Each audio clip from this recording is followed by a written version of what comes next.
Zdobywca Złotej Piłki w samochodzie Onet Rano. Tego jeszcze nie było, ale dzisiaj jest ta wyjątkowa chwila. Michael Owen jest z nami. Hello, Michael.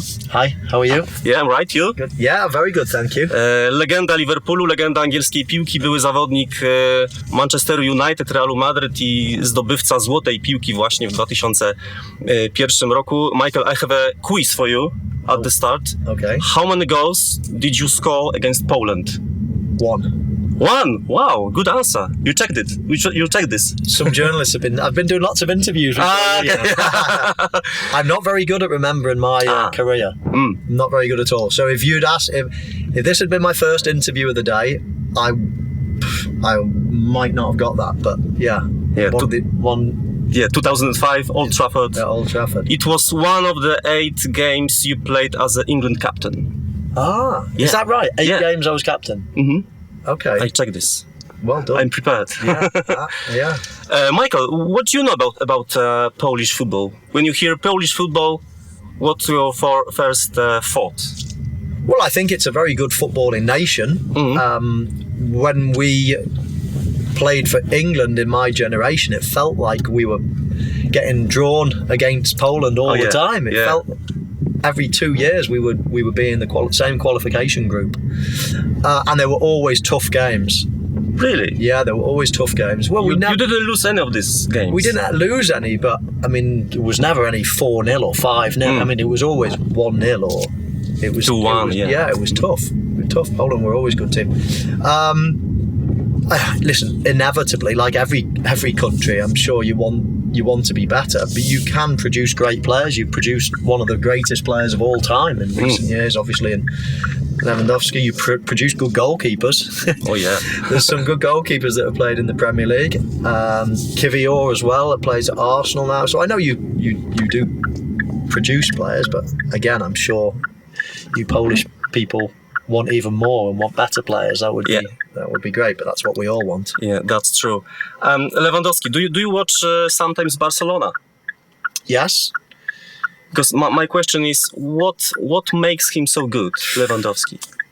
What makes anybody so good?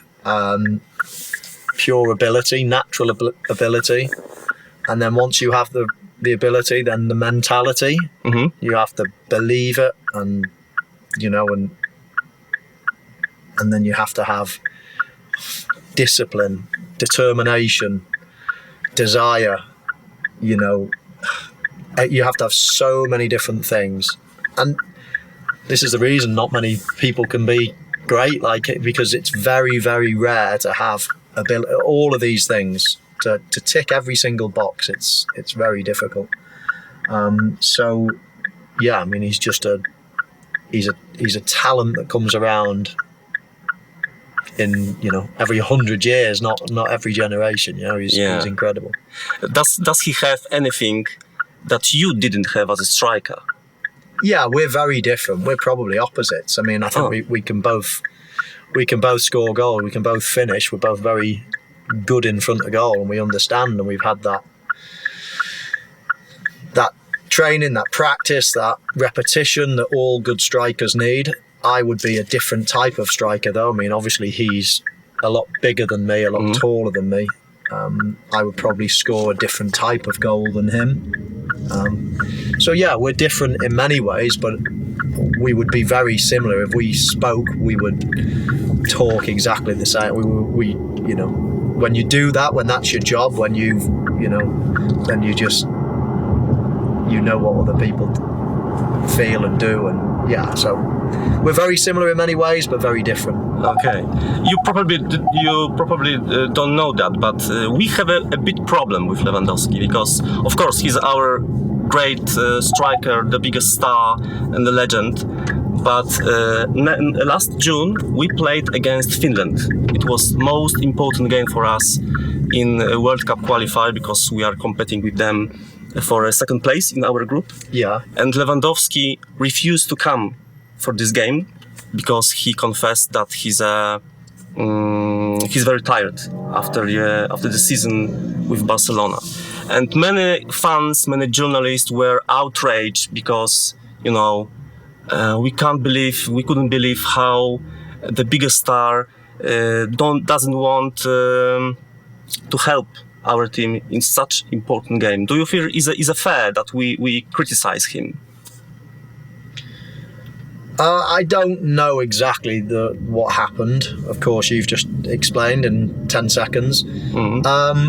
So I can understand why people might feel like this. But I think Lewandowski has represented Poland. He's put you on the map. He gives Poland an amazing amount of credibility. He's a nice guy. He's played the game fairly and well and for a long time. And, I think it'd be very difficult to criticise him. I know you will, and I know people do. That's like we all get criticised. But if you're asking me from a different country that doesn't read your national press every day, I do. Yeah, you do. But if you're asking me as an independent, I would say that you have had one of the best ambassadors of football in terms of his quality, in terms of his dedication, in terms of his, everything. He's a role model for people, his longevity. He's played for years and years and years at the highest level. I know you might occasionally be critical, but overall, I think you should be very, very proud of what he's done for Polish football. And as I say, people from all over the world look at Poland and give you a lot of respect because of what one man has done. Yeah. And so I think even if you might be upset for once or twice in his career, maybe he made a bad decision, maybe not.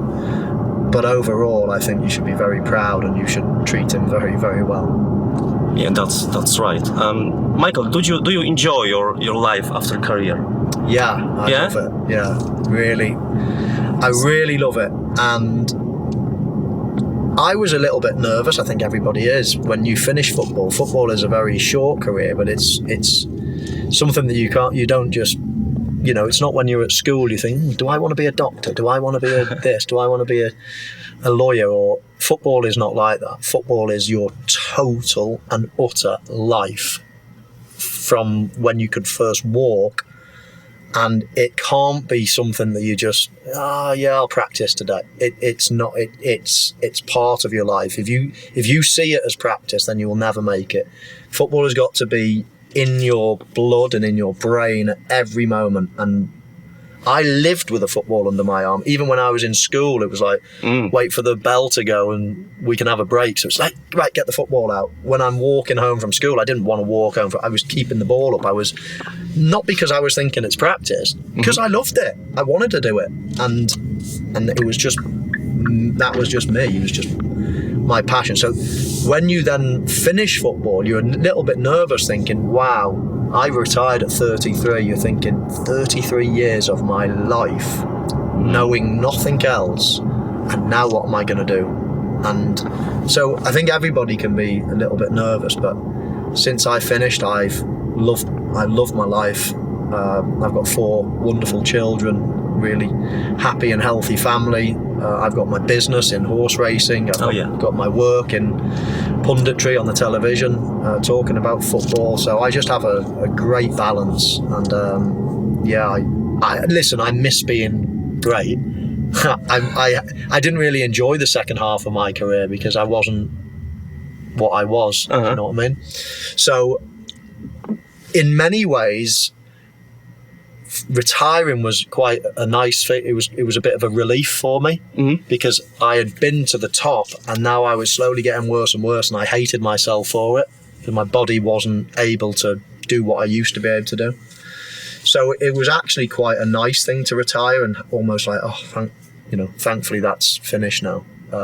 If I had stayed at the top, it would have probably been hard to retire because I would still love it, but I found it difficult to not be as good as I was. Being a pundit is an easy job?